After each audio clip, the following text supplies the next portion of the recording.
Because of my pretty girl curse. Do you ever wonder how people would treat each other if everyone was blind? I think about this all the time, especially after I had a 50-pound transformation physically and mentally.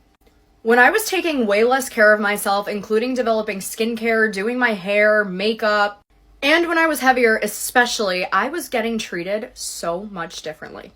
Call me contradictory, and I don't really care what anyone else has to say because you haven't stepped in my shoes, but I definitely know that pretty privilege, appearance, and everything else gets interpreted before anything else that comes out of your mouth.